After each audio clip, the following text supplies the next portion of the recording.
லோகா சமஸ்தா சுகினோ பவந்து. ஹிந்துவாக இருக்கப்பட்ட ஒரு ஆளோட ஒரு நாள் எப்படி ஆரம்பிக்க வேண்டும் என்று சொல்லப் போகிறேன். நமது ஆத்மீக சாஸ்திரம் என்ன சொல்லியிருக்கிறது என்றால், காலையில் பிரம்ம முகூர்த்தத்தில் எந்திரிக்க வேண்டும், உணர்ந்து எந்திரிக்க வேண்டும். பிரம்ம முகூர்த்தம் என்று சொல்லப்பட்டது 4 மணியிலிருந்து 4:30 மணி வரைக்கும். அது இந்த காலத்தில் எல்லாருக்கும் நடக்கிற விஷயம் அல்ல இல்லையா? ஏன்னா சிலவங்க ரொம்ப லேட்டாகித்தான் தூங்குவாங்க. ஆஃபீஸ் சம்பந்தமாகவோ ஏதோ காரணங்களால் ரொம்ப லேட்டாகி தூங்குவாங்க. 4:30 மணிக்கெல்லாம் எந்திரிக்கிறது நடக்காத விஷயம். முடிஞ்சவங்கள் அது செய்ய வேண்டும். இல்லாதவங்கள் முக்கியமாக 5 மணிக்கு முன்னாடி எந்திரிச்சு முன்வாசல் சுத்தி செய்ய வேண்டும், ஜலம் தளிக்க வேண்டும். கோலம் போடப்பட்ட ஒரு சீலம் உங்களுக்கு இருந்தால் அது செய்ய வேண்டும். கோலம் எல்லாரும் போடுறதில்லை, வாசல் தளித்து கோலம் போடுறது எல்லாரும் பண்ணுறதில்லை. அப்படி செய்யப்பட்டவர் அதை செய்ய வேண்டும். அங்கே வெளியில் ஒரு ஊதுவத்தி, நல்ல வாசனை உள்ள ஒரு ஊதுவத்தி ஏற்றி வைக்க வேண்டும். அதற்கப்புறம் நீங்கள் போய் ஸ்நானம் செய்ய வேண்டும், குளிக்க வேண்டும், சுத்தமாக இருக்க வேண்டும். குளிச்சுட்டு தலைநாள் போட்ட ட்ரெஸ்ஸு போடக்கூடாது. கழுகி உணங்கிய வஸ்திரம்தான் போட வேண்டும். ஈரன் வஸ்திரம் தரிக்கக்கூடாது. துவைச்சு காயப்போட்ட வஸ்திரம் அதுதான் நீங்கள் தரிக்க வேண்டும். அப்புறம் பூஜா முறி இருந்தால் அந்த ரூமில் விளக்கேற்ற வேண்டும். விளக்கேற்றும் போது முக்கியமாக நீங்கள் ശ്രദ്ധിக்க வேண்டிய ஒரு விஷயம் என்ன என்றால், அணையா விளக்கு இருக்கப்பட்ட இடம் ஆயிருந்திருந்தால் ஓகே, அது கண்டினியூ பண்ணினால் போதும். அதாவது அது அணையாமல் பாருங்கள், அதுக்கு என்ன வேண்டுமோ அது செய்யுங்கள். இனி முதல் நாள் ஈவினிங் அந்த நேரத்தில் ஏற்றப்பட்ட தீபம் அணைஞ்சிருக்கு இல்லை அணைச்சி வச்சிருக்குன்னு வச்சுக்கோங்களேன். அடுத்த நாள் காலையில் அதே திரியை ஏற்றக்கூடாது. தலைநாள் கொளுத்திய தீபத்தில் திரி அணைஞ்சிருந்தால் அந்த திரி ஜட சமானம். அந்த திரியில் இருந்த அந்த அக்னி இல்லையோ, அது ஜீவன். அந்த திரி ஜடம். அப்போது அது ஜட சமானம், டட் பாடிக்கு சமம் அப்படின்னு அர்த்தம். அது மறுபடியும் ஏற்றக்கூடாது. அந்த தீபத்தை, அந்த திரியை எடுத்து தூர போட வேண்டும். நித்தியம் ஒன்று பண்ணுங்களேன், 2 விளக்கு வச்சுக்கோங்க. ஒரே மாதிரி 2 விளக்கு. ஈவினிங் வைக்கப்பட்ட விளக்கு காலையில் தேய்ச்சி சுத்தம் செய்த ஒரு விளக்கு வச்சுருங்க. காலையில் ஈவினிங் உள்ள விளக்கை மாற்றிட்டு காலையில் புதுசாக ஒரு விளக்கு. நீங்கள் அப்படித்தானே, நீங்கள் குளித்து சுத்தமாக வந்திருக்கீங்க. ஏன் இந்த பழைய விளக்கு ஏற்ற வேண்டும்? தலையினால் உள்ள சில நேரத்தில் அதில் சின்ன சின்ன பூச்சிகள் எல்லாம் விழுந்து கிடக்கும். அது வேண்டாம். ஒரே மாதிரி சின்ன விளக்கு போதும். உங்களோட தனப்பிராப்திக்கு தகுந்தபடி ஒரே மாதிரி 2 விளக்கு. ஒரு விளக்கு ஈவினிங் ஏற்றுறீங்க, அவசியமுள்ள அளவுக்கு மட்டும் எண்ணெய் ஊற்றுங்கள். இந்த எண்ணெய் ஊட்டும் போது முக்கியமான நீங்கள் ശ്രദ്ധിக்க வேண்டியது, விளக்கெண்ணெய் என்று பல பேர் பல விதத்தில் இப்போ இந்த காலத்தில் சொல்கிறது உண்டு. அந்த எண்ணெய் ஊட்டு, இந்த எண்ணெய் ஊற்று, இது கொண்டு தான் தீபம் ஏற்ற வேண்டும். அதெல்லாம் அர்த்தமில்லாத சொல்லுகள் தான். விளக்கேற்றக்கூடிய சுத்தமான எண்ணெய் நல்லெண்ணெய் தான். அதுவும் இப்போது கலர்ப்பில்லாமல் கிடைக்கிறது ரொம்ப கஷ்டம். நல்ல எண்ணெயே வாங்க. நல்லெண்ணெய் என்று பேர் வந்ததுக்கே காரணம் அந்த எண்ணெய் உத்தமமாக இருக்கிறதுனால தான். அது எது தெரியுமோ? எள்ளு ஆட்டி எடுக்கும் எண்ணெய், எள்ளெண்ணெய். இந்த எள்ளெண்ணெய் கொண்டு விளக்கேற்றும் போது என்ன உண்டாகிறது என்றால், நமது பாப சாந்தி உண்டாகும். எள்ளெண்ணெய் கொண்டு விளக்கேற்றும் போது அந்த தீப பிரபையில், அந்த விளக்கோட தீபம் எங்கெங்கே, அந்த வெளிச்சம் எங்கெங்கே, அந்த தீப பிரபை, அந்த வெளிச்சம் நமது உடம்பில் படுறது இல்லையோ, நம்ம ஃபேஸில் படுறது, நம்ம உடம்பில் படுறது, நம்ம ரூமுக்குள்ளே படுறது. அப்போ அங்கே உள்ள பாபங்கள் இல்லாமல் செய்யும். திலம் என்றால் எள்ளு. எள்ளுக்கு அப்படி ஒரு பவர் இருக்காது. நமது ஆத்மீய சாஸ்திரத்திலேயே சொல்லியிருக்கிறது.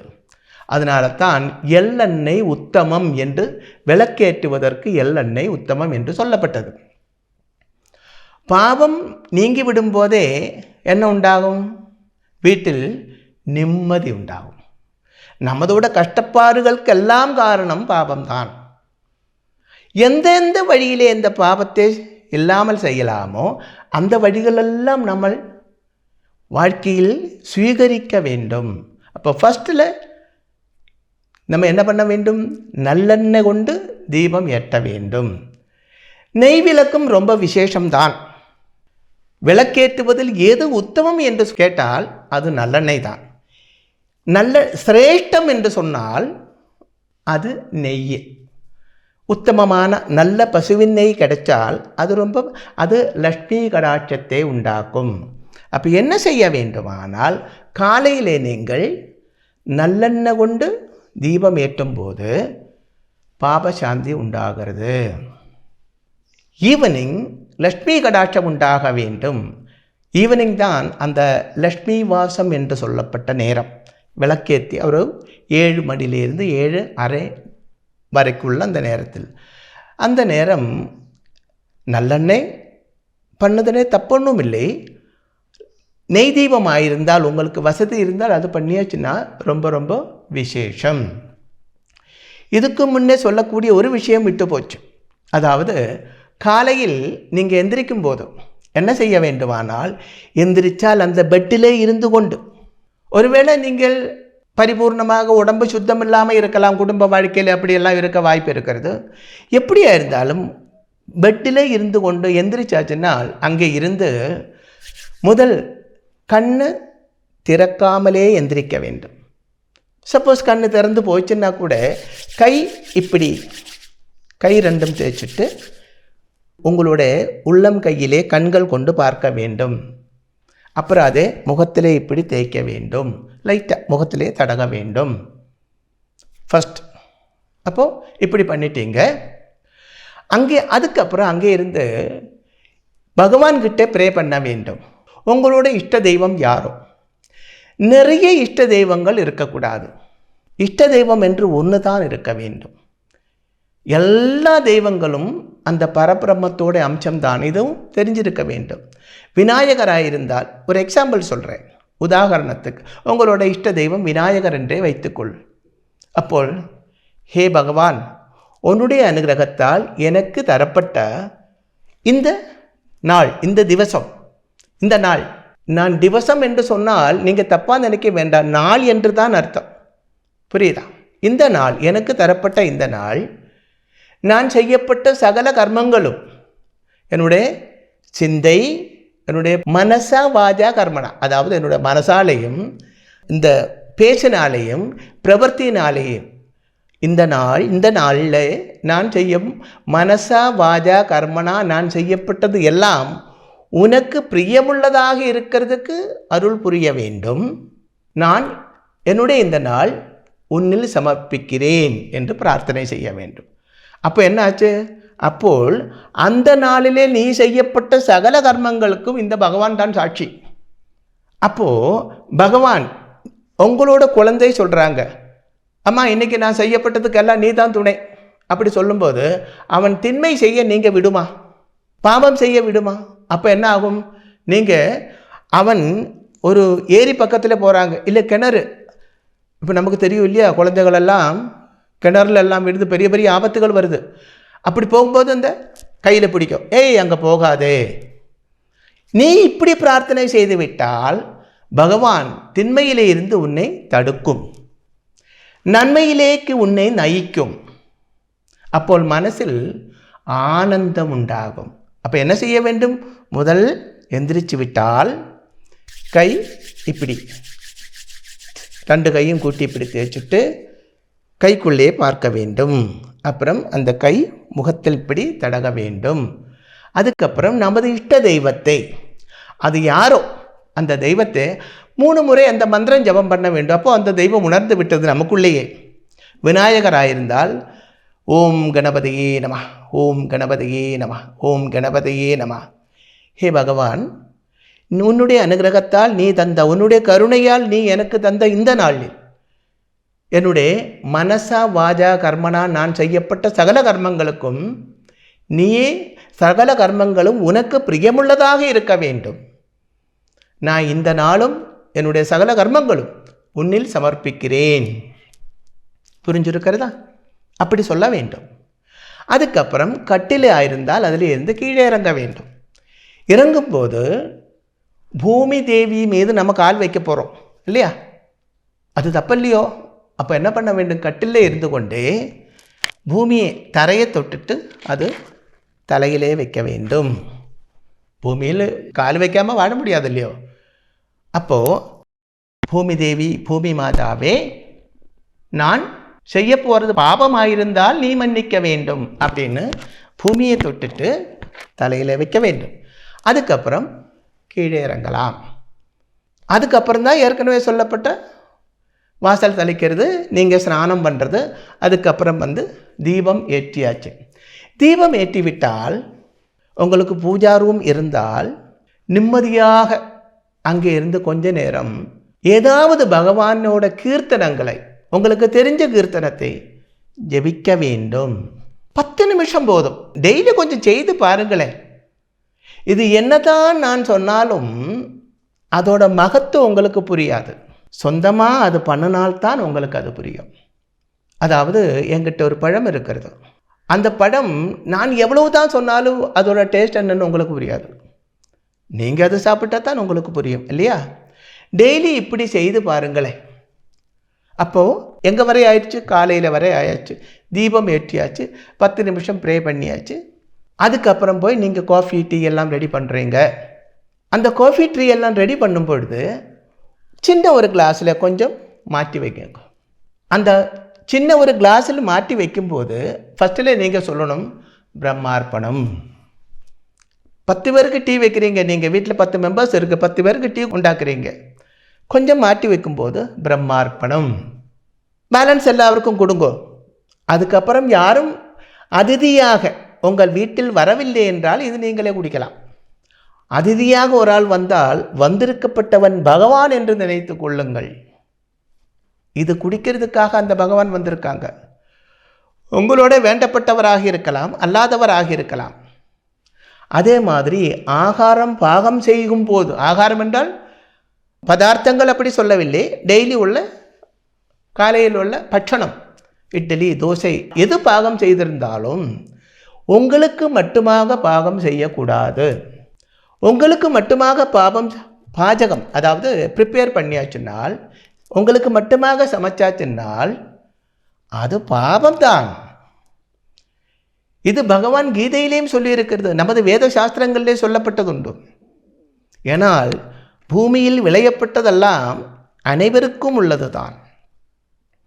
சொந்தமாகவே பாஜகம் செய்து சொந்தமாகவே சாப்பிட்டால் அது விஷம்தான் நீ சாப்பிடுகிறது என்று சொல்லியிருக்கிறது. அப்போ என்ன செய்ய வேண்டும்? ஒரு ஆளுக்கு சேர்த்து சமைக்க வேண்டும். காலையிலேயா இருந்தாலும், மத்தியானமாக இருந்தாலும், நைட்டில் இருந்தாலும் ஒரு ஆளுக்கு. ஜாஸ்தியாக சமைக்க வேண்டாம், கொஞ்சம் போதும். அதுக்கு என்ன செய்ய வேண்டும்? இதுக்கு ஒரு வழி சொல்லி இருக்கிறது.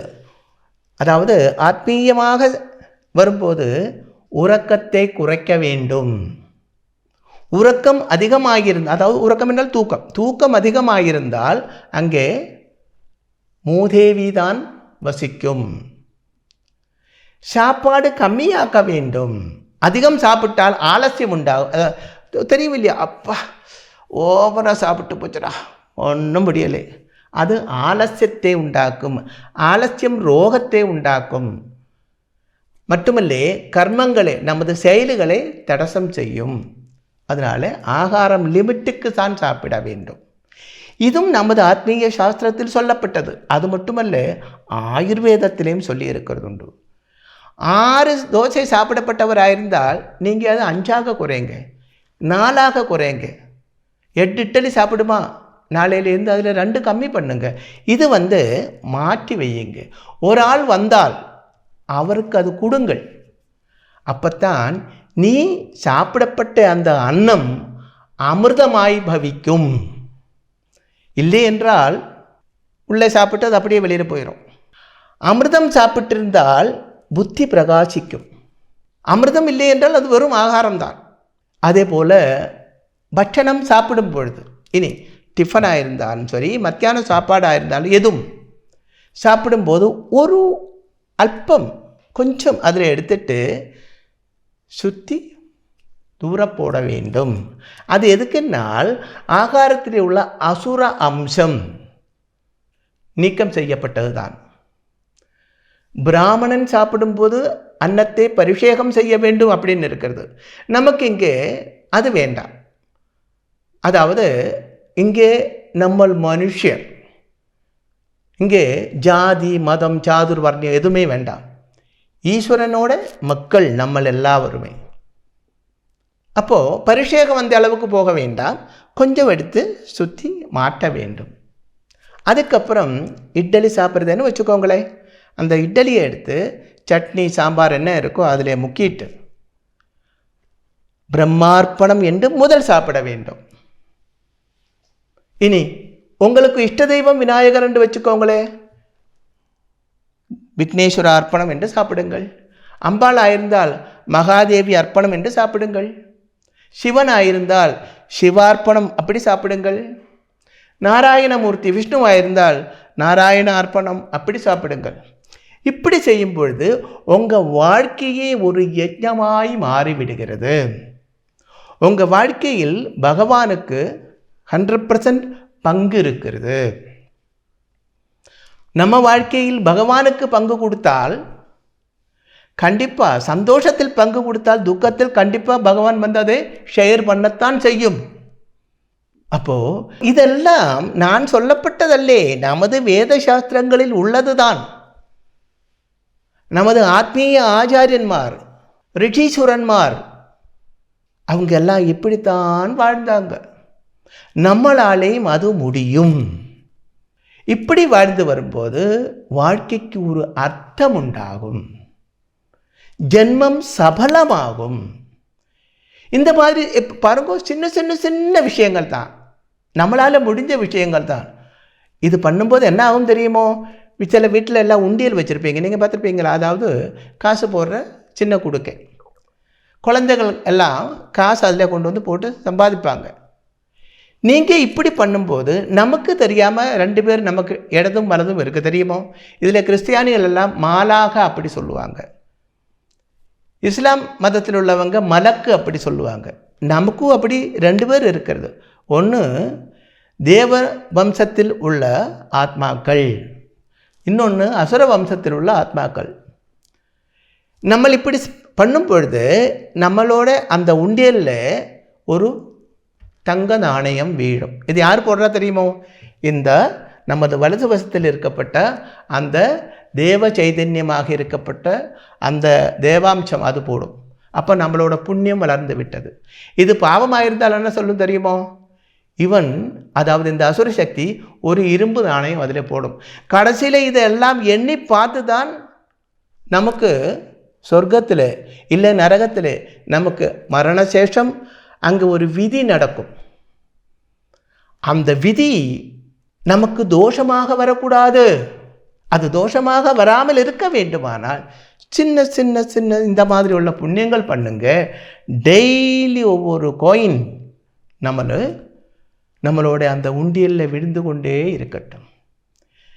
பகவான் தந்த ஏதோ ஜென்மத்தில் நாம் செய்த புண்ணியங்கள் 1000 ஜென்மங்களுக்கு அப்புறம்தான் ஒரு மனுஷ ஜென்மம் என்று சொல்லப்படுகிறது.